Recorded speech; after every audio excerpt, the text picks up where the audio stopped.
Hello, my friends, and welcome back to Deep Fix, a podcast for people who think that depth is sexy. Today, I'm delighted to bring you a conversation with Manuela Mischke-Reeds. Manuela is an international teacher of somatic psychology, a trauma expert, a best-selling author, and a founder of the Hakomi Institute of California, along with the nonprofit Embodywise. She's also a mentor at CIIS's Psychedelic Research Program and the developer of the ISITTA somatic trauma approach. Manuela has over 25 years of clinical experience with a wide variety of trauma clients, such as first responders and victims of political torture. And this is just a condensed version of her extremely impressive bio. I was fortunate to train under Manuela for 2 years with the Hakomi Institute of California, during which I was just struck by what I would describe as the soul wizardry that pours out of her. So one of the main drivers for this conversation is to provide you with a solid introduction to the Hakomi method of somatic psychology.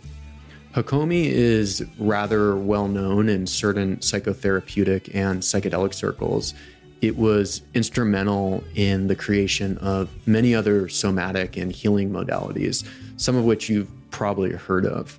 But Hakomi is not that well known in the broader public sphere, almost shockingly so. It seems the Institute has intentionally kept a low profile, and it tends to attract practitioners who are similarly heads down. But that's starting to change. The global organization just revamped its website for the first time in eons. A new Hakomi for psychedelic assisted therapy training is launching in the US and Australia, which Manuela is helping lead. And it's my hope that this podcast will also be part of that change, helping you to understand what Hakomi is and why it's important. I really attempt to approach this dialogue with a beginner's mind, to try to not sound smart, which is something that I'm working on in general, but especially in podcast interviews such as these, where I know there are a lot of people new to somatic healing. In the conversation, we discuss how Hakomi helps us become aware of unconscious core beliefs that shape our lives, the ability to initiate nervous system state shifts with just the subtlest of movements, accessing the sacred intelligence held within our bodies, reasons for choosing Hakomi and somatic therapy over other modalities, viewing life as a continuous healing journey, and much more. But before we dive into the conversation, I just want to quickly mention a couple ways you can support me, bearing in mind that this podcast is very much part of my work. The first and single best way to support the podcast is by subscribing on Substack for just $6 a month. There you will get new episode drops, my literary essays, and other cool updates like information on my soon-to-be released course on waking up from modern addiction, which is called Life Not Wasted. Finally, sharing the podcast with friends, giving 5 stars on Apple or Spotify, commenting, emailing me feedback or support or cat memes, whatever. These all make a real difference for a guy who does what I do. There are a million places where you can spend your time today, a few of which are even worthwhile. But regardless, I am truly grateful to be one of the million, and I'm hopeful to be one of your few. And my friends, without further ado, I give you Manuela Mischke-Reeds. Manuela, welcome to Deep Fix. Thank you. Thanks for having me. I'm really glad that you're here, and this is an auspicious time for us to record as the solar eclipse just passed. And I find you particularly interesting because you're not only a trauma expert, master psychotherapist, and co-founding director of the Hakomi Institute of California, but you also weave the Dharma into your work quite a bit, into your approach. And so what I'd love to start with is hearing a little bit about your journey. What drew you into this line of work? Yeah, well, as every person on the path of healing, it's your own journey, right?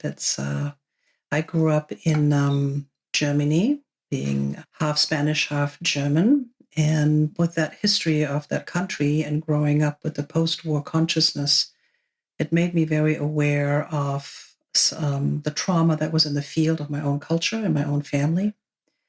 And it made me seek very early. That's really where the roots began. And being a bicultural person, it was also a beginning of a quest of where did I really belong? So it started there. Where are my roots of belonging? And it sent me on a journey to living in different countries and different cultures. And then I ended up in the United States, got stuck there, and started to study at Naropa University, where I encountered the Dharma in a deep way. I hadn't met the Dharma before, but started to study it more. And then also Hakomi. And it was through those teachers, the Dharma and somatic work and Hakomi, that I began to seek those answers of my own personal healing. And then I really was driven to understand I had a central question of what heals trauma. It was from a very early age. I kind of asked this question, what is it that heals trauma? And it's been a continuous inquiry. What is it? And in the beginning, it's a lot about, it's this method, it's this, approach, it's these tools. And then, every decade or so, I go a layer deeper and a layer deeper, and it's so much more than just tools and techniques. And so that's where the dharmic path kind of came into the spiritual path, came into the psychology path, into the healing path, into how to help other people. And Hakomi became a modality that seemed to be able to blend a lot of these, as well as leave a lot of room for improvement and to partner with other methodologies and thought. Yeah, and I'm just curious, what was the initial exposure to the Dharma at Naropa? What traditions or lineage really captivated you? Well, my very first exposure actually was in Germany. There was a lot of waking up at that time around spirituality. So I kind of had some very rudimentary exposure, just dabbling here and there in some workshops. But then actually what brought me to Naropa was a movement meditation teacher in Indonesia, actually. That was my first real Dharma experience. So I studied there intensely. I lived there and I studied dance. And it was a teacher, his name was Suprapta Suridamo. And he broke away from a traditional Japanese dancing. I was a dancer at that time. And he broke away from that traditional dancing and started to move in nature, which is something that I had begun. I broke away from traditional dancing. I have a very traditional upbringing of, ballet and modern movement, dance, and so on. And I started to move with the elements out in nature and began to experience something that I couldn't describe at the time. And so Prapto, as we called him, he did exactly that. He broke away from his lineage. And so he began to experiment with movement in nature and mindfulness, meditation practice. And that's when I had my first really deep kind of spiritual experience in the waking ups, really. And that's what brought me to Naropa, because I had a download, a divine download, that I needed to go to the United States and study, and I didn't know where. And I was only equipped with this insight, this deep connection. And I started to travel around the United States and visit different places. And on my way out, I was going to Boulder, and I walked into Naropa and I went, this is what I touched into. This is what I saw literally on a mountain in Indonesia. Like, I recognize something. And when I felt that, at the time, I didn't know what it was, but it was really Trungpa's teachings. And it was really touching into that space that he provides, or this teaching provides. And I recognized, I said, I have to come here, even though I was accepted at much more prestigious places at the time. And everybody thought I was nuts to go to this little place called Naropa. I said, no, I have to come here. I have to learn something from this place. And so, of course, I discovered that was the Dharma. And it was the way the Dharma was taught and embodied in all these different beautiful practices there, and different, through art and dance and contemplation, psychology. I mean, it's such a rich place. And that's really where I began to encounter Vajrayana Buddhism. And that's what I recognized was Vajrayana. Vajrayana. That, of course, Naropa, at least in my view, has become quite well regarded in blending spiritual and psychology. And I'm wondering, when I hear you talk about that knowing, that recognition you had upon visiting there, with the perspective that you have today as a somatic expert and whatnot. What do you make of that? What is that? What was that? Well, my body knew something, right? My body knew something ancient, which I think we all carry, which is a recognition of our natural state, we would say in Buddhism, right? So that we have a capacity of wisdom and innateness that's inherently good. And my body all went, yes, like this is the field of awareness I recognize and want to have more of. There's something here. And I think we all have it, so I think there was that deep resonance. And the other piece was that what I learned at Naropa is one of Trungpa's bumper stickers really is that everything is workable. It's called the lion's roar, that every situation, every state is workable. And I really resonated with that. And it has helped me through my trauma teachings and my trauma healing work and my own personal experience that no matter how dire it gets, no matter how impossible it gets, that every situation, every circumstance is actually a workable situation. And that kind of view has really helped shape me in my work with trauma. Is that a tantric approach or view? It sounds Yes, a bit like, is. yeah. It is. Yeah. It is. Right. It's a sacred outlook. Mm-hmm. Yeah. View. Mm-hmm. You mentioned Hakomi. One of the reasons that I wanted to have this conversation with you is because I find that there aren't that many just great intro resources for folks who might want to just learn, hey, what is Hakomi? And there's Right. and you being someone who has been a leader, in bringing this work, more prominently in California and all around the world. I'm wondering how you would explain what the Hakomi method is for someone who has never heard of it and maybe isn't so familiar with somatics and whatnot. Yeah. And somatics has gotten very popular, which I'm very happy about. When I started out, people like somatics, the body, mindfulness. It was like, those fringy things back then. And now you really are, you see it so much, which is lovely. Well, Hakomi is actually a Hopi word. And it means, how do you stand in relation to those many realms? It's the ancient translation. The modern translation is, who are you? And I love that definition, because how do you relate? What is your relationship with all these realms of experience, which really captures the essence of Hakomi? What's your relationship with your experience in your body? What's your relationship with your mind? What's your relationship internally and externally with the world? What do you believe? And how have these beliefs shaped you? And so Hakomi inquires deeply into how we have been shaped by the past and how it shows up in the present through belief systems and shapings in the body. And where are those limitations, and how can we create experiences right here, right now, that enlarge not just the understanding, but create what we call in Hakomi a missing experience, a new experience, out of providing something that was missing back then. So if somebody has an issue of belonging, let's say, I mentioned that earlier, belonging, I want to belong, I want to connect, that connection can be provided in the therapeutic environment. And then the person feels both that longing for belonging and feeling the filling of belonging. And so it creates a missing experience. And when we get those corrective missing experiences, we're then much more able to engage with our world in a creative and expansive way.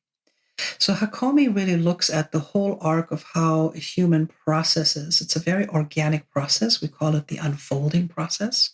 Hakomi, by the way, has been around for over 40 years. It's been one of the pioneers in somatics that a lot of other somatic modalities have sprung from. And it has such a gentle approach because it's built on principles such as unity, that we're all interconnected. And mindfulness is one principle. Nonviolence is one, which is very important, which is we don't really go against the client. We don't come with an agenda. We don't say, hey, Alex, today we're going to deal with your father issues. we're going to be, what we're doing is we're really staying in the present moment, and we're unfolding moment by moment what really, truly, organically wants to emerge. And that nonviolence approach, or organicity, as we also call this next phase, which is we're organically unfolding what actually is happening and wants to happen. And so the Hakomi is kind of built on these principles in which the therapist sits in and lives by. And then there's a very precise method in which we help the client unfold their process. And that means that the therapist is really astutely listening, both in their own experience as they're tracking their client, which we call tracking, following, really observing and being with the client in a minutia way. And at the same time, we also sit in what we call loving presence or compassionate presence or inquiry, where we're sitting with the client, really listening from that compassionate heart of who they are and who they have, been stuck with, and then who do they truly want to become in their essence. And so it looks at, how we have been in trauma states or child states, or how we've compartmentalized into different parts, or that's all part of the work of it. But as the essence, there's a real trust that the person has an inherent wisdom that wants to get revealed. And that is really a deep inner healing intelligence that wants to emerge. And so we're finding that. And it requires, and it sounds probably like, oh yeah, other approaches are doing it, which they are. But I think what's unique about Hakomi is that we're taking the time to attune. We slow down, probably like more than anybody else. We really slow down. And that slowing down of the soma, the speed of the mind, the speed of urgency, all the ways that we have been embedded in urgency, we slow all that down. So it allows to deeply listen what's actually here and what wants to happen. So we often think what wants to happen is goal and mind directed. Oh yeah, I want to become XYZ, or I need to reach these goals. Nothing wrong with that. But that's often not truly what wants to happen in terms of your development as a human. And that takes some time, and it also takes some skill. So Hakomi is really a method of becoming. It's a method of deep listening. And it's also a very elegant, precise methodology of how we do that. So we don't ask a lot of questions, surprisingly, which you learned about. I'm remembering one of the things that you said that stuck with me, which is that the Hakomi therapist or practitioner is more of almost like a midwife, and Yes. simply holding the space, guarding the space that allows for that natural unfolding.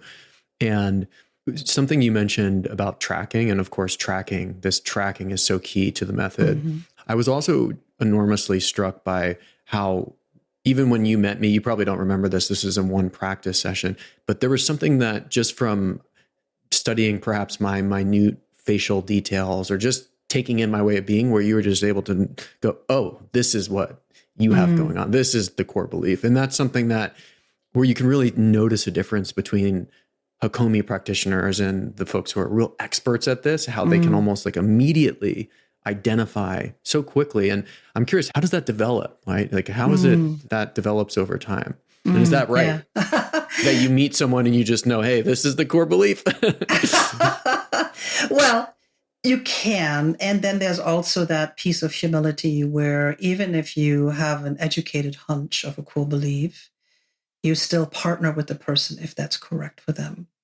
Because that's the principle of nonviolence. Yes, because when you have skill, when you learn some of the maps, I'll talk about that in a second, you can see or understand the core belief, but then how to bring that to the consciousness of the person is a whole nother art.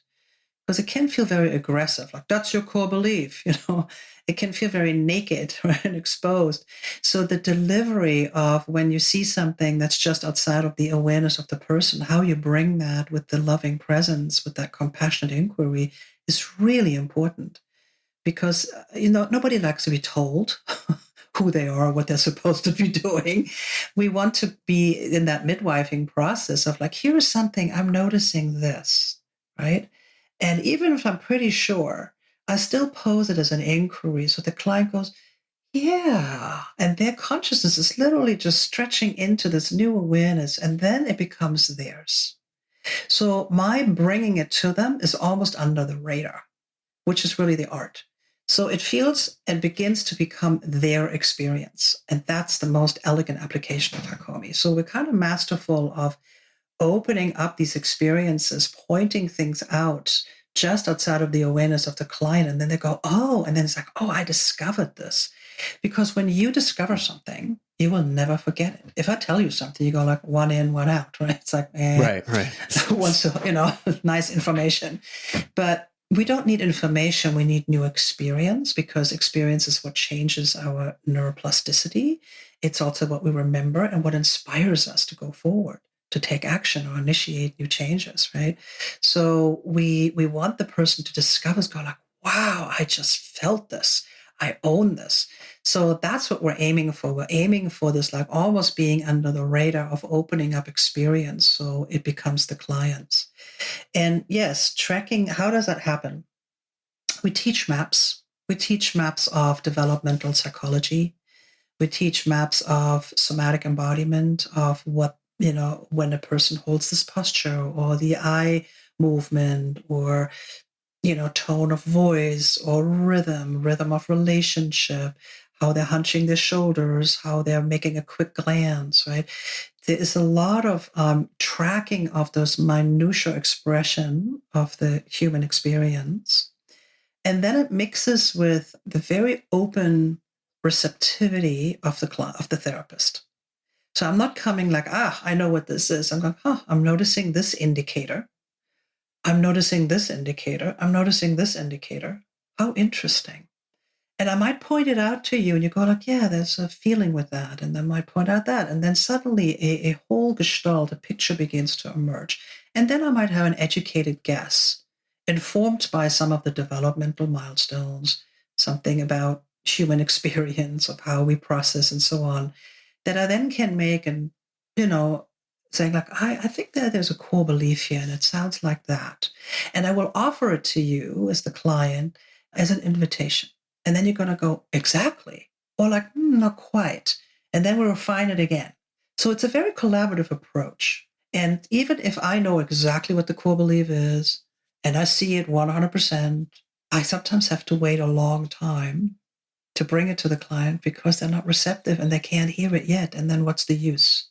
Right? So you also have to meet the openness of the client in that moment. What you shared reminds me of, I do a lot of work in the addiction field, and motivational interviewing is such a powerful tactic. Yes, where beautiful tool. Essentially just to break down the gist, where you want to get people to motivate themselves, right? And so that almost that masterful trickery of asking questions to have people arrive at their own conclusions. And especially when we've mentioned a few times, and I realize that for folks who might be new, they might not know what's a core belief and why is that something that we're tracking. Yeah, a core belief, or schema as it's also called, is really an identification, a belief that governs us. So we have, as we grow up as children, the formative years, we have certain developmental milestones, like when I come into the world, I want to be safe, I need to be embodied, I need to be held, I have physical needs. Are my needs met? Later on, as I'm beginning to venture out into the world, is my creativity and my exploration supported? And there are developmental needs and that we have, and no matter, and depending on how the environment meets us, we're either supported or we're restricted or we're also traumatized or wounded. So if I come into a world and have the need of safety, and then my caregiver is not really providing for me and I'm being neglected, it's going to become a withdrawing of my own needs. So I have a need for food and I'm not being fed. I'm not going to withdraw from my own need of it. So I'm going to constrict. I might constrict my throat. I might tense my belly, or every time there's a touch and it was toxic, I'm going to recoil from that touch because it's now married with pain. So I'm going to learn somatically. I'm going to get shaped by these very early patterns, and they're pre-verbal, what I'm just talking about. But then there are also verbal ones, right? So after age 3, our neuroplasticity changes. We begin to record memories in a different way. And then around age 6 or 7, we begin to have kind of very conscious memories as well. So we begin to make sense of our own experience and the world around us and the relationships around us. And we begin to have these beliefs. I am safe. I'm not safe. My needs are going to be met. My needs are not going to be met. I'm supported to be productive and creative. I'm supported to be expressive. It's okay for me to say no, or these are some very core human experiences. And depending on how the degree of woundedness, I'm going to live them out. They're going to become my template of relationship. They're going to become my template how I come into relationship with my own body. If I'm not safe in my own body, it's going to become a belief that I now carry into my relationship. So let's say I'm not feeling safe in my own body because that's my early template. I'm now going to have this belief around I can't trust my body, I can't trust my experience. It's going to now color all of my other relationships, that I can't trust myself. It's going to create all kinds of interpersonal issues in my relationships. So these core beliefs are what I think, feel, sense, how I make sense, how I organize the world around me, inside and outside. And many people think that's just who they are. And they don't understand that that's actually an inner shaping. These beliefs were created in relationship to the circumstance. And so we need to make beliefs conscious. And so sometimes we have concrete memories, but often we don't, even if especially when they're pre-verbal. So that kind of shaping needs to be made conscious. And that's what we do in Hakomi. We make them conscious, and then we create explorations to find out, right now, are you safe? Well, a part of me isn't, part of me isn't. So then we create these safe explorations and mindfulness where the person can experience what is safety, what is not safety, and begin to create a different set of belief systems. And that really changes the whole vista, because then when I have a different set of belief systems, if I'm safe enough in the world, I will be, maybe other parts of me come out that I'm maybe more gregarious, or I try new things, or, right? It's going to really change my life. If I'm not operating from the base, I'm not safe in this world, or I'm not safe in this body, that's going to really hinder my life experience and expression. So is the idea that then by bringing the core belief into conscious awareness, folks have a chance to change that? Yes, absolutely. Yes, and create a variety, have choice. And next time it shows up again, I'm feeling that constriction in my chest again. I don't feel safe.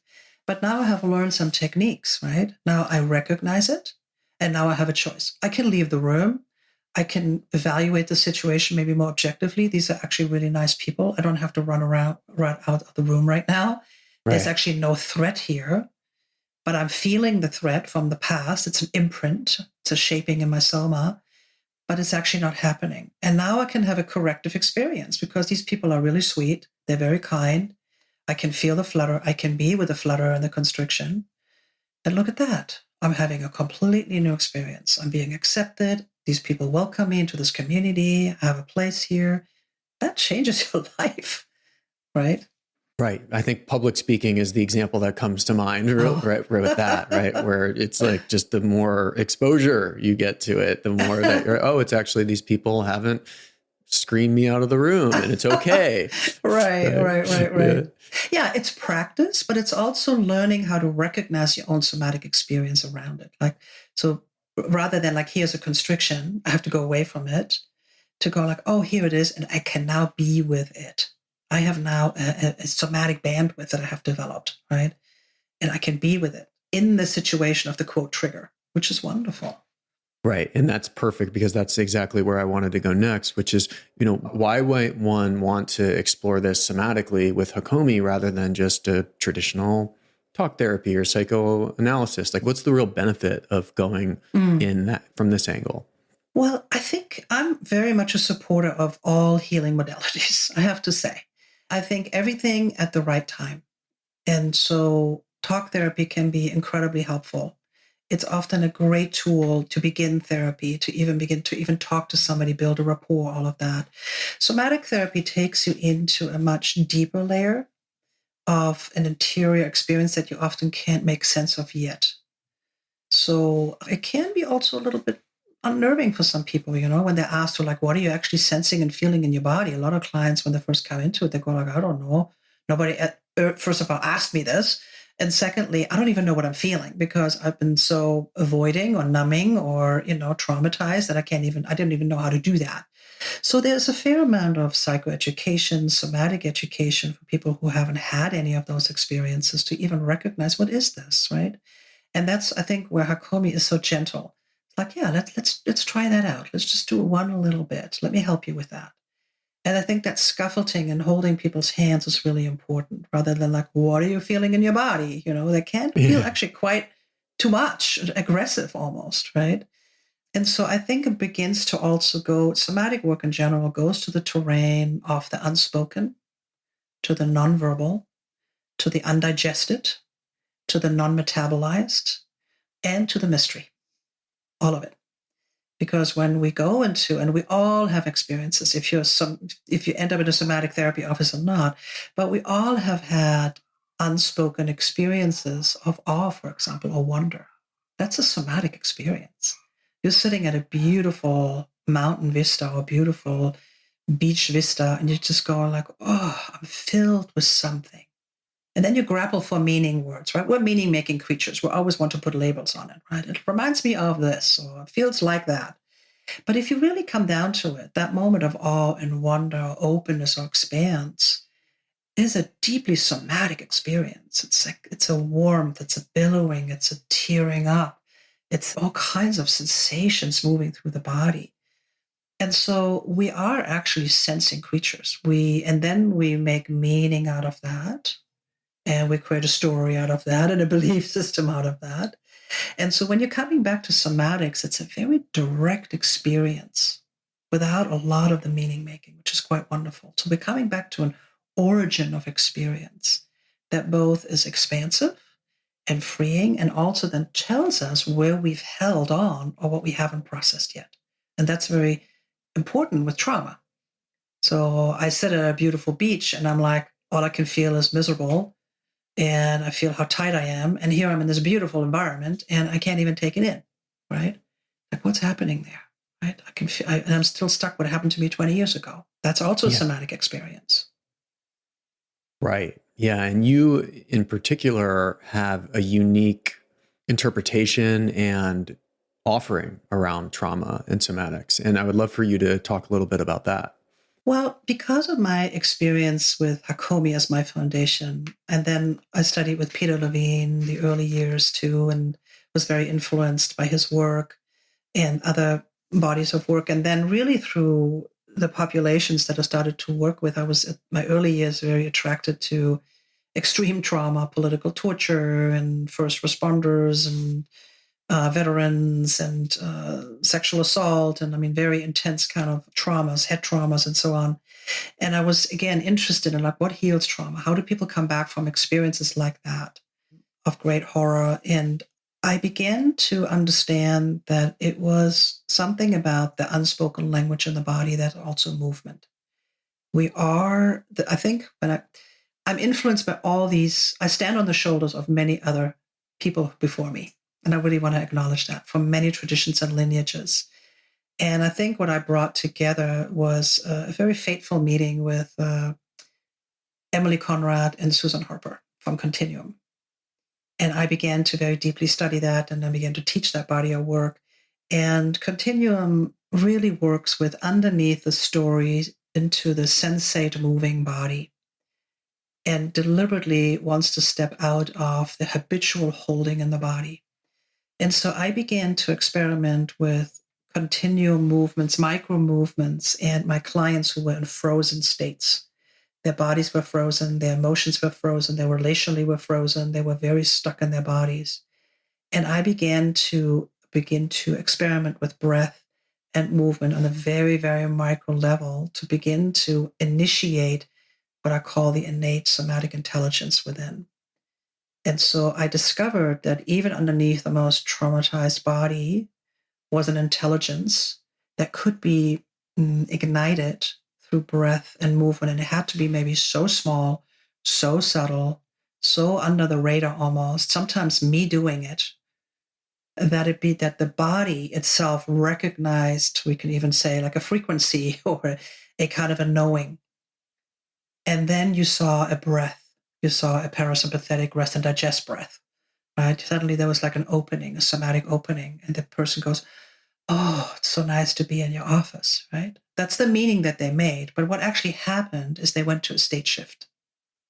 They were out of the shift of the frozen into a more expansive, fluid awareness. They don't have words for it yet, people who don't have that vocabulary, but they just go, oh, it's so nice to be here. Feels really good. You're so warm and friendly, or whatever it is, right? But that's how the person's reference points come in. But really what's happening is a state shift. And the state shift you can initiate through deep somatic many ways that organism to organism begins to resonate. So I put that together with what I learned from somatic experiencing and from Hakomi and from Gestalt and from systems thinking and with Continuum and all the other movement trainings I had and the Dharma. And then I began to see that really the somatic intelligence is a kind of pure awareness in the body. And so that's what I kind of brought together in the trauma approach that I'm bringing in, that I'm really keen on, not just the techniques of what the therapist does, but how is the practitioner, the therapist sits in their own soma to begin to open up those deep resonant experiences in the client. I love this idea of just the micro kind of invitations. And so Yes. when you're working with someone who's severely traumatized and you offer something to shift them into that parasympathetic, more restful state, can you give just a little example of what that might look like for folks? Sure. So sympathetic arousal is the fight and flight, which is the high activated state. Yeah. And then parasympathetic has two branches. So the dorsal vagal is the shutdown, numb, dissociated continuum. And then the other part of the parasympathetic is the rest and digest, which is more what we call the ventral vagal. And when we are able to take in another person and find other people comforting and connecting with them. So the parasympathetic has really two branches. And when somebody gets stuck in a frozen state, it's the dorsal vagal. So that's the shutdown. And it's in response usually to there was a high stimuli, I couldn't fight or flee, and I had to shut down as a coping survival mechanism. And I have to withdraw from my own psychophysiology and my own intelligence in that way in order to survive. So when people get very frozen, it can show up as dissociation in the body. It could come through the shame. People often feel a shame attack and then they feel like they need to withdraw. It comes through emotions that feel, they feel threatened, they feel confused, overwhelmed. That's often the kind of shutdown that happens. And then usually people want to avoid, space out, numb, dissociate, not be here, disappear, right? Or simply endure an experience. And so when that happens, what's really important is that the therapist is first recognizes as a state and have that trauma-informed lens, and then also is coming to the client with utmost caring and kindness. It's almost like being with somebody when they're frozen. It can put the therapist often in an awkward position because I don't understand what's happening. The conversation might be very stilted or cut off, or the person withdraws, you don't know what's going on. And therapists often make the mistake and think either they may do something wrong or something is, quote, wrong with the client versus recognizing, oh, it's a trauma response. So that knowing is really important because it shifts us into that reference point, into that fluid, open state where we go, oh, there's deep suffering happening right now. Let me be with you. And even if you can't connect with me, I'm connecting with you. I'm holding that space for you. I'm connecting with you. That's huge already. The person is very withdrawn, frozen, shut off, right? But I'm still holding the field of connection, which is really important. For somebody who has been in frozen states, often experience that other people then cut off from them. And then it's a trauma upon a trauma upon a trauma. Or they've been shamed for it, right? They have a shame response and then they get shamed for having a shame response. So knowing that, recognizing those indicators in the body, and this is where the somatic piece comes up, really reading the body cues. That's really critical. When I recognize that, I immediately open up a very warm field of compassion, loving kindness from a Hakomi point of view. And I envelope them with that, literally, energetically. And I go, oh, yeah, that's happening. So let's take our time. And then where the micro movements come in is like, so I'm noticing that there's a little bit of a breath, or I'm noticing there's a tiny movement happening in the tips of your fingers, or a tiny tremor. Do you notice that? That curious? Yeah, I'm not quite sure. Well, I wonder if we could just do that together, where you're just moving the hand, the tips of the hands. If you're stroking something very soft, just tiny, tiny bit. Fully knowing that if I initiate a micro movement anywhere in the soma, it begins to communicate. It doesn't matter where you start. You can start with your earlobe. We're interconnected. This body is interconnected. So if you're starting with a tiny micro movement, and this is what I began to see with my clients, I would ask them to do something so small and so doable, you can't refuse. If I make it smaller, if I say to you when you're in a frozen state, okay, Alex, let's get up and move that energy, you'll be going like, what? what? Right? It's way too big. So you have to make it so doable and such a low hurdle that it actually peaks that beginning. Oh, I can do that. I can do a tiny little fluttery breath right here. Yeah, and as you do that, notice how there's maybe something going with it, like a sensation. Well, I feel something spreading right there. Oh, how interesting. So now we're going on this discovery process together. We're curious together. I'm joining you now on the unfreezing journey, and that gentle going with, and then offering, oh, and as you're feeling that, is there another, I'm noticing your shoulder moving a little bit. Yeah, something wants to happen. I'm not quite sure. Well, let me support you with that. So in Hakomi, we also use touch in a very particular way. So I begin to support that. That's the unfolding. I begin to support the unfolding. And so that helps. Then you're teaching the client, not only that you get them out of the frozen, which you really do want to do, but you're teaching them how to, so that they can actually remember it and own the experience. And that's key. So micro movements is really a way of initiating that self-corrective, innate capacity that we all have. We have it. It's just buried. It's just buried in these psychophysiological responses. It's buried in meaning. It's buried in all kinds of stories that we have created and identifications. I am a survivor of fill in the blank. That becomes very encrusted, and it's not helpful in the long run. And so these identifications keep us there. And that's not who we are. Not who we are. I've heard you mention about how this innate somatic intelligence is sacred. Yes. And in some sense, we have maybe lost that perspective on the intelligence of the soma being something that is truly sacred.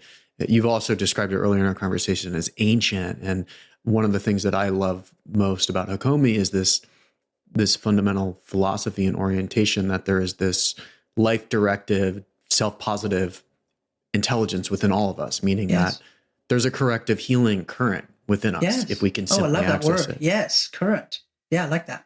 Current. Oh, you like it? Well, yeah. This is something that it feels a little bit maybe more elusive if you're not familiar with this line of work, but I would love just to hear you talk a little bit more about this sense of perhaps reclaiming or renewing the sacred in the somatics, the sense of that intelligence being sacred. Yeah, and you're right. It's so, if you don't have the experience of it, it feels like a lot of words. You're absolutely right. And it's a shame, because that's why I'm bringing the examples of having an experience of an awe and wonder experience. If you witness the birth of your child, or, being in a beautiful nature experience, or, as we all know, psychedelic experiences are considered one of the top mystical experiences for people, right? That put you into awe and wonder. It's that kind of deep knowing and connection with the sacred. And the trauma work that I teach, I say, it's like you're re-remembering yourself. It's a re-remembering process. And when we have awe and wonder experiences like the ones I just listed, we're going like, oh, there I am. And there are all my connections. It doesn't make all the pain and suffering go away necessarily, but you have now connected with something so much larger than yourself, your little self, that it gives you peace, equanimity. It gives you, a sense of belonging, connection. It's like, I forgot about it. It's almost like, oh, I forgot that existed. Because trauma makes us forget. We live in compartmentalized selves and not in the full self. So when we talk about these sacred experiences, it's hard to language, because it really is it's a place of reverence for some people. Some people, it's a place of devotion, their connection with spirit or their faith, wherever they connect with. We have many different ways of languaging the same thing from many different traditions, right? But the sacred is really a kind of coming home. You're coming home for who you are. And when you're home, you belong. You are connected. There are still issues to be worked out on the relative level of human drama and disaster, but you're home. And so we all have had an experience of sacredness, and most people have had it in childhood or with some extraordinary circumstances. And interestingly enough, trauma can sometimes put us right into the sacred. Because some Say people more. have, well, because you can have a traumatic experience, and, veterans talk about that, and first responders talk about that. Here they are maybe in the moment of greatest horror, and something divine happens at the same time, a deep connection, a deep peace, or a deep sense of purpose, or why they're here to do this work that they're doing right here in this moment, which is also kind of difficult or challenging and the most jarring. So that living of the greatest suffering and the greatest opening of the sacred is right next door to each other. It's very interesting. So, and if you're long enough on the trauma healing path and can guide people there, in the initial stages, that's not available. But as people go and work with their own trauma, they come to actually appreciate the journey that they've been on. Nobody wants to have trauma, of course, but it is part of our lives. And as you go on this journey, you can actually appreciate those circumstances that they actually have led you to a deep sense of the sacred. And it's part of our human existence, it's part of our human journey. We have to learn how to live with that, and it can actually be an opening. But I don't want to confuse to saying oh, what have you learned from your trauma? That is too flat. That is too naive, right? It's really about understanding the unfolding of our own human journey, really, and really respecting that. So there's a sense of devotion to our own wakeful path, really. Whatever your tradition is, it doesn't matter if it's a Buddhist tradition, a Sufi tradition, an indigenous tradition. It's a very similar path. And so there are rituals, there are intentions, there are purposes, there are practices that allow us to open into it. We don't have that enough in our culture, unfortunately, at this time. Not enough. I'm reminded of cancer survivors. I mean, myself, survivor of addiction that nearly killed me. They're certainly, looking back, you can have those moments where it's like, oh, wow, there was a sense of holiness even when I was completely out of my mind. Certain memories come back, and it always, for maybe, again, I'm always thinking of the folks who might be completely new to Hakomi, but before I had started Hakomi, I had done lots of everything from AA to traditional therapy to treatment. And when I was in Hakomi and actually going in the body, I would get flooded with memories that I thought I didn't even know were there. Right. Or I thought perhaps I'd forgotten about. They're just so far below the surface. And so I'm kind of just thinking through this out loud, but there's something about the intelligence that when we're safe and guided by someone who can hold that healing bubble that you've described, that allows these memories or traumas to surface. How is that? Why is that? Let me go back one, because I'm very touched by what you just shared, because Please. Your healing journey, and I think addiction is one of those very misunderstood sacred journeys, actually. I love that you said you did all these other healing works, and I think all of them were important, I imagine. And if you're looking back, I would imagine you wouldn't throw any of them out, right? Yeah. They were all part of your building blocks on your healing journey. And that's what I like to think about, that I feel like our human life is a healing journey. It's not like, oh, here's my trauma, my trouble. Now let me do some piece of work and let me go back to life. Some people can do that. That's maybe true. But really, our entire life is really an unfolding healing journey. In my view, yes, we come in for special times and we have special circumstances and troubles that we have. But if we can take the view that we're all growing and healing and evolving, it's less about oh, this person has addiction, I need to do some healing work, and I'm over here and I'm okay. It's not like that. We're all having troubles, no matter where we come from, what our journey has been. We all have woundedness. Not everybody has maybe disastrous trauma, but we all struggle with the very same things. And so I really appreciate that you have gone through all these other building blocks. And when you came to Hakomi, it sounds to me like you were actually ready to listen to these deep buried memories, because it's really intense to kind of be with them if you're not in the right context. One of the reasons, as I understand addiction, is to actually help not having to deal with these memories and to have another way to deal with them, right? It's an attempt to actually heal. It's an attempt for healing. It's not the right tool, but it's an attempt to do that. There is actually inherently in that already an intelligence operating. There's the part of you that said, I need to heal myself. I need to figure this out. I just don't have the right tool set here, right? And I think that's so true for most people. We just don't know that there are these beautiful tools out there, that there are trained clinicians, guides, therapists out there that can help and that want to help and sit with you, general you, and really want to have you connect with this incredible intelligence that's within the person. But you have to also be ready for it. And so that's what I said earlier, wherever somebody starts, if it's talk therapy, if it's AA, if it's a support group, if it's a nature club, if it's, whatever it is that you begin to go like, I want to go consciously on my healing journey, start somewhere, and then it will lead you, right? And the body will come in. The body will show up. Eventually the body says, time to listen. Sometimes if you don't listen, the body will take it through illness. Will say, hey, it's getting louder over here, yeah, and behaviors that become very glaring. But the body will speak. The body speaks up. The body has recorded everything, your entire life. And then there's a time to really listen and to befriend what's inside, which was what you did, right? To listen to those memories and understand them, not cognitively, but from the direct experience of your body. How have you been, poor body, through this journey? How are you, right? Does that answer a little bit? It does. That's really, really helpful. And I've heard you also mention that when it comes to all the different, you mentioned a few different modalities, somatic experiencing.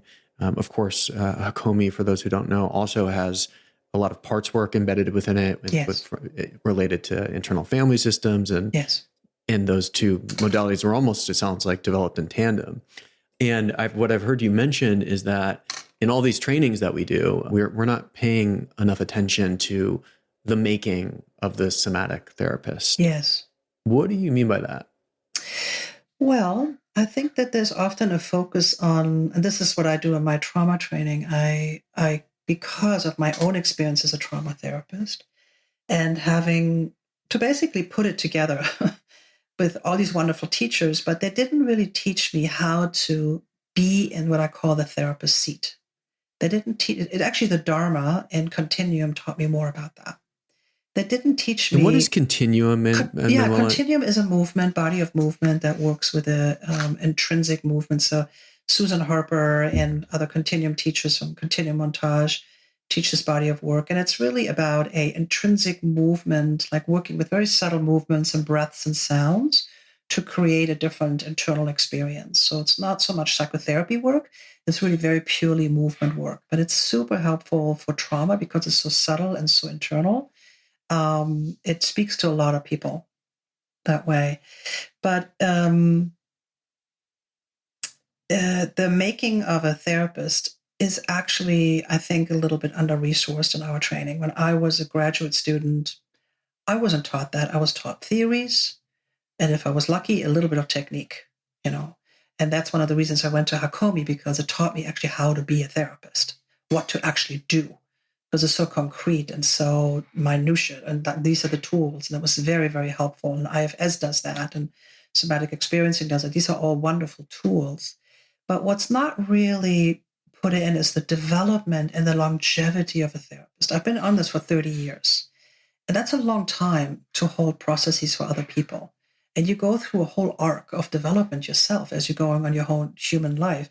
But things happen to you as a therapist. You're sitting with suffering every single day, and intense suffering if you're a trauma therapist. What happens to you? And so it's the becoming of a therapist and having tools of recognizing your own activations, your own triggers, your own transference, countertransference.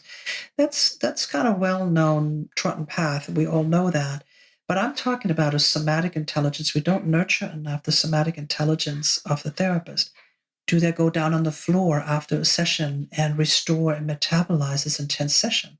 If I listen to a first responder just gone through a gruesome experience, I'm sitting with the imagery. I'm sitting with the feelings that the client just left here. I'm sitting with the undigested. I'm feeling it. I'm sensing it. So we need to have pathways, not just to release it and metabolize it, but also understand what that means, what we've been entrusted in. Yes, it's a sacred process. but we're also vicariously touched and impacted every time. We're shaped by those encounters.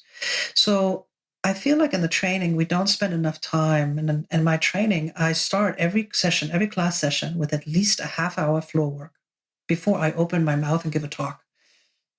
Everybody down on the floor, we are moving, sensing, breathing, practicing something. So I consider therapy work a practice. And I think it's a very helpful frame. And because it puts me, rather than the expert, it puts me in this very experiential mode. It also puts me into my, also like understanding my own experience while I'm working. It makes me much more willing to try new things and incorporate other things, which enhances my repertoire. A long time ago, I was asked to do a class this was outside of the Hakomi container. I was asked, and there was 60 therapists that were meeting, and I've never seen such a sad group of people. They were long-term therapists for 25, 30 years, and they were tired. They were burned out. They had no excitement for their job. It was so sad. And here they were coming to listen to me about somatic techniques, and you could see them slumped over with their notepad. Here we go, another technique. Right? These were all veterans. They have sat with hundreds of people, right? I mean, if I looked at that room of 60 people, they probably touched thousands of people. And I said, let's get on the floor. This was in a conference room, sterile hotel room. And I said, and they're like, what? What? I said, let's get on the floor. And they couldn't wrap their mind around it at first that we were doing this. And so I started to teach them bottom up. And the room exploded with joy and giggles and sadness and grief and the unburdening that came of what these poor clinicians were holding. It was just really sad. And nobody had really fed their wellspring of their own beingness. So I think that's a huge piece of this work. Therapists need to feed their own wellspring. And that comes usually through some kind of practice. And of course, I'm biased. I think somatic practice, and I don't care what it is, if it's continuum, if it's Tai Chi, if it's Qigong, if it's dance, but how do you feed your soma so that you can actually be with these intense somatic experiences when you're sitting with trauma? So that's what I meant by that. And you said you guided them through bottom up. Is that a particular practice? Yes, what I mean is soma up. So rather than like, notice your feeling right now, it's still a kind of me noticing, more of a Buddhist reflection in a way into the body. But if I ask you to go down on the floor and make a sound and roll around and feel your weight and make this shape of a movement and bring in a movement quality, you are now referencing a completely different experience. You are now being in the movement. You're being in the experience versus observing the experience. So that's important. I'm just being reminded of the many dances that you led and embodied explorations like this in their trainings, and I'm a dancer myself. And so I love that. It's just so primal. Just to be clear, because I have in my audience a lot of hardcore meditators, are you saying that just seated practice in stillness, something like an open awareness practice, maybe that's not quite the somatic? No, it is. It's very somatic. It's an and. It's an and. We can get habituated into anything. Do it long enough and we can, we're creatures of habit. I'm a meditator. I've been meditating for over 30 years, right? So I love meditation practice. And there are times when I need to get out of the shape of meditation and discover pure awareness in a different channel of awareness. So if I can still be in discovering pure awareness on my natural state by rolling around the floor, for example, right? So I live with a hardcore meditator. And so my husband, sits like stoically, like, he sits there like a rock. And then I sometimes sit and I go, wow, I am getting very tight and I'm, this is not helping me. And my mind is speeding up a mile a minute. This is not helpful. Yes, I can do visualizations and this and that. These are wonderful practices. And I also have another option, which is roll around on the floor first and begin to use breath and sound and diversify my somatic repertoire. And then when I come back to sitting, suddenly it's a completely different experience. So what I'm saying is, can we mix it up a little bit? Yeah. And can we also, you can bring micro movements to a seated posture, for example, right? And many Tibetan masters, or, I've heard some teachers say that when you really are deep in meditation, it's very fluid, it's very dynamic. It's not, quote, still static. It's actually quite fluctuating and dynamic, which is very much my experience as well. So how do we approach, there is a lot to be said to ritual, tradition, repetition in terms of practice container. But can we also bring in some diversifying of how we enter it through the body? I love that you're encouraging people to do that. And I think, because that's really, I think taking the practice, so to speak, off the mat into the life, as you're moving, as you're dancing in the line at the grocery store, that's where the magic is. So this intersection that we've been exploring of somatics, trauma healing, embodied Dharma, I'm wondering, from your perspective in teaching, Manuela, how might these tools, these medicines, be really suited for the time of global strife that I think it's fair to say that we find ourselves in? Yeah. I wish we could give more access to everybody, honestly. I think these are birthrights. People learning how to be with their body, having, learning techniques of how to, recognize your activation levels, how to get these breathing techniques, how to learn how to meditate, all of it. I mean, everybody should have access to it, really. It shouldn't be just to a few people who can somehow afford it and have access to it. I think it's a birthright because it is inherently in us. As I said, I sometimes say, like, to my students, I'm teaching you this because you've forgotten. But it's really something that's innate in you, right? This is just formalized, ritualized, some clever techniques and teachings here to get you there. But it's really there. And so I wish that people that are suffering and unimaginable suffering around the world right now, that they would have access to this, and it gives them hope. Because when you drop into your body, no matter how dire your life circumstances are, when you kind of begin to feel yourself again, that there I am, there's my connection with my body again, you increase the capacity of being with suffering. And that's really the key of it. It's like, oh yeah, I can be with this too. I said earlier, everything is workable because I have a tightness in my chest because I'm terrified, my child is suffering, or I'm living in a war zone, or whatever it is, that terror of it. And if I can find a way to come back into my body, there I can be with this right now, right? So enlarging that capacity to face whatever you're facing is critical. There's so much pain and suffering and despair and loneliness and disconnection happening. It keeps me sometimes up at night, to be honest. I worry for that level of suffering. And I also know that we don't have to live that way. We really don't. And these techniques, these are not new techniques. Psychology has popularized it. These are ancient techniques.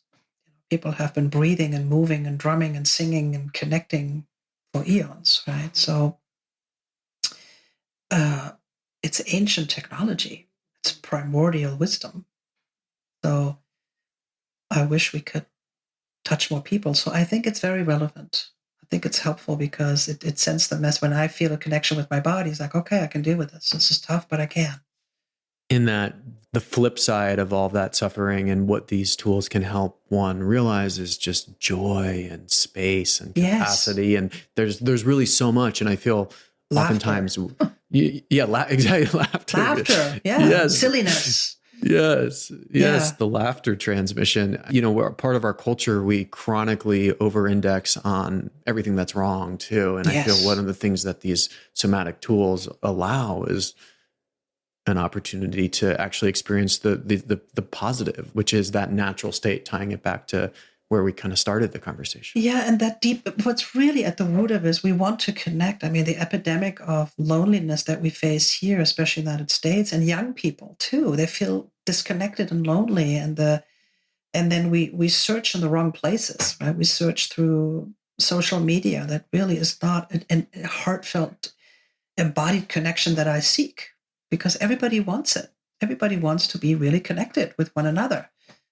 But we're forgetting to learn how to do that in a way, and then people get isolated and withdraw, and then it gets very toxic and collapses. So I worry for that. And I think it's really, it's no longer a luxury. It's actually something that touches every sector of our lives. It's a social issue. It's a political issue. And I always say that trauma is a political issue. It's a deeply collective issue. I mean, it's really touches all of us.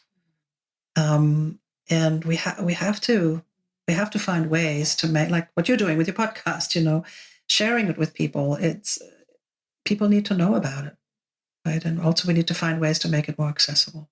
Speaking of accessibility, and in a minute, you're involved in some really amazing, innovative programs that I want to talk about. But before we do that, I would be remiss not to ask just a basic question or two about Hakomi, especially for that person who might be new. Yeah. So again, I think you mentioned Peter Levine, the founder of Somatic Experiences. I think a lot of folks are familiar with somatic experiencing, but for whatever reason, even though Hakomi's been around for 40 years, Hakomi's really been around. And I have a lot of friends who are very into a lot of these up and coming coaching programs that have somatic and even some non-dual elements. And I'm sort of over here like banging my fist, like, wait, why is it that more people don't know about Hakomi? And part of the reason why, I have this podcast and have an excuse to have a conversation with you, Manuela. But so real simply, let me ask, why might someone want to do Hakomi rather than somatic experiences? And I know we're not creating any sort of hierarchy here. No, really not. I mean, I trained in somatic. As I said, I have great gratitude for somatic experience, and it weaves into my work, and I teach parts of it. And so I great reverence. Hakomi is a whole method. It's a method of psychotherapy, and it really takes people through a whole journey of healing. It's a beginning, middle, and end kind of method. And it's also, I think, very suited for people who want a very collaborative approach. And it goes in depth. I mean, it's a really in-depth kind of in the direction of psychodynamic psychotherapy. So it goes into the relational aspects. But as I said, it explores the somatic and explores the relational and teaches people these tools. So I think if you're really wanting to have a good companion, a compassionate companion that takes you the whole journey, I think the Hakomi therapist is really the way to go, because they're trained and equipped to really take people through that whole arc of a healing journey. And trauma also, yes, trauma is so front and center. It's also what I do. But, trauma is not all of our human experience either. It's a big part of it, but there's more to us. As you were saying, there's the silly, there's the creative, there's the laughter, there's the whimsical, the mystical. In Hakomi, we meet all those places. We literally, I've never laughed so hard than in my Hakomi sessions with people. So it's meeting the whole human experience. So I think if you want a good companion on the healing journey, a Hakomi therapist is really the person, because they're trained to do that and they have an interest to do that. And and also, like with any modality, not every modality suits everybody, right? And so you have to kind of find the right person, the practitioner that really resonates with you, how they embody the work. Somebody can be incredibly skillful, but they just don't jive with them. And that's fine. There's nothing wrong with that. So a lot of it is personal chemistry and also learning like what really suits me. But if people value the more introspective, especially meditators love Hakomi because they come into it already, because Hakomi is so built on mindfulness. We use mindfulness as a technology to turn inward and study the experience. So it's not about meditation teaching, but it's using applied mindfulness to really elicit a different state of consciousness. So people are interested in consciousness and shifting consciousness, in coming from a meditative background. Hakomi is a very well-suited modality because it has a so already in the DNA in there. And it goes very deep. So it's a depth process. It's not about a quick solution, figure things out. And that has a place as well. But it's really about going for the whole arc of the journey. What would you say? I mean, you've been through it. What would you say what's helpful for?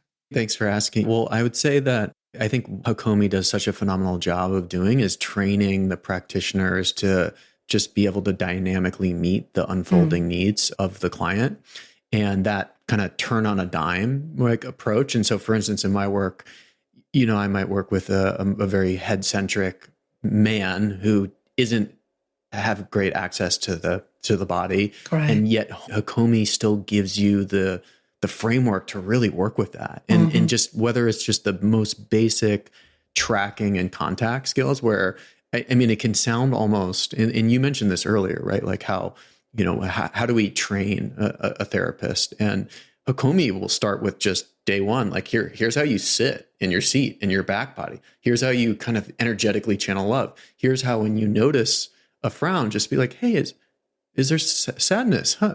Are you sad? Huh? That was not a great contact statement, but I still did it, right? And just the very subtle use of adding something like "huh" Yes. for making it a question, so that you're putting the ball in their court. And for me, when I work with someone who's really up in their head and the body is something scary and unfamiliar, I still have the ability to dance with that. Beautiful. And then on the other side, I have some of those same, because I work mostly with men. I work with some women as well, but mostly men. And some of them just end up taking to it in a way that is completely unexpected. And they're essentially going on quasi psychedelic journeys without taking anything into their soma. And it just becomes this rich imaginal landscape where they're having memories and allies, and just the range of what you can do with that, I find to be pretty remarkable. And so I really like what you said. It just reminds me that it's not just for trauma, it's not just for even mindfulness, but it is just it feels like a complete system. Yeah, it's a complete system, and it meets the human experience, the whole bandwidth of the human experience. I love how you described that. It was beautiful. Love that. You should come teach. I'm working on it. Too many things I want to do, Manuela. Well, so you have I want to talk just about, you and where people can find you and your work. I also just want to make a shout out for the unique program you've created, which is Innate Somatic Intelligence Trauma Therapy Approach, ISITTA. And from my understanding, you're also involved with pioneering the Hakomi for Psychedelic Therapy program that's coming out. Yeah. Tell us about that, because those are both really exciting. Yeah, there are two programs. We created the first Hakomi coaching program. So really making it available to the coaching field and like tailoring Hakomi skills really to coaches, which is really, I think, exciting as well. And then, we're pioneering a whole new program. It's going to be launching in Northern California this summer, and then later the year in Sydney, Australia. And it's going to be Hakomi psychedelic assisted psychotherapy. So really bringing into the psychedelic field how to bring the Hakomi method in there with all what we discussed, because so much about it is how to sit with the unfolding process, how to sit with a non-directive approach, which is really important in psychedelic work. And so Hakomi is uniquely suited because we are non-directive. All the principles that I was kind of laying out earlier and the techniques that we have are really non-directed approaches to elicit what wants to unfold. And so Hakomi has honed that craft for 40 years. And so I think there's a real offering that Hakomi can make to the psychedelic field. And I love how the psychedelic field is bringing together so many different modalities and so many different walks of life coming together and tools. It's just, I think, a great uniter, just beautiful. So we've been sitting with that for a long time, and we felt like it was time that Hakomi made a specific offering of how do we bring Hakomi tools into the psychedelic process and how do we work with that. That's incredibly exciting. And I mean, I should mention, and I will be careful to not put you in any sort of a delicate situation here as one of the, public faces of Hakomi. But for those who don't know, Hakomi has already been not directly involved, but there's a lot of folks who've been working in this psychedelic field for many years who rely on those principles from Hakomi. And so now that this is being created in this way, which is I think just it's going to be really exciting and game changing for a lot of folks. And that's actually how I, for, full disclosure, I was fortunate to be in a community of healers and Dharma folks and psychedelic therapists who were the ones who really encouraged me to go for Hakomi. And so it's very exciting to see that. And thank you for bringing that into the world. Yeah, I'm very excited. And we have on our faculty also two people that are two faculty members that are both in the MAPS world as well, and who have brought Hakomi also into some of their work with MAPS. So that's already been happening for several years now. So they're both Hakomi trainers and working in the MAPS trials with Hakomi, Right. So it's yeah, you're right. It's been a big influence for many people. And I think it's time. And you said, why do people not know more about Hakomi? I think we've been kind of quiet. We've been just doing our work in a way, for many years. And I hope that people will discover Hakomi more and appreciate what it has to offer and its elegance and simplicity and yet complexity both, So, yeah. Manuela, where can people find you? Anything else that you want them to know? So right now, all the trainings, Hakomi trainings in California and the Hakomi psychedelic training and the coaching training will be hosted by Embodywise. So embodywise.com. So embodywise.com you can find that. And that's usually where I will be doing most of my offerings. My trauma training will be offered there as well, which, as I said, is the integration of a lot of these different works. And we're going to be offering other things. So we've sponsored Susan Harper Continuum there as well. And we'll be offering different programs. So yeah, that's the main place where you can find me. You can Google me at ManuelaMischke-Reeds.com as well. So my personal website. But if you want to learn about trainings and offerings, Embodywise is the best place. Great. Thanks, Manuela. I'll put both of those links, your personal website and Embodywise, which is the nonprofit that you co-founded to bring this work more readily into the world. Yeah. And we're just getting started. So we're having plans to make that more accessible to people. As I said, how do we, that's one of the reasons we made it a nonprofit too. Yeah. Well, this was just so nourishing and a lot of fun for me, Manuela. Thank you so much. At some point, I would love to geek out with you on Vajrayana and whatnot, and yes. and hear more about that journey. But for now, thank you so much for the time. Oh, thank you, Alex, for hosting me and for bringing this into the world and all the wonderful work that you're doing. Thank you.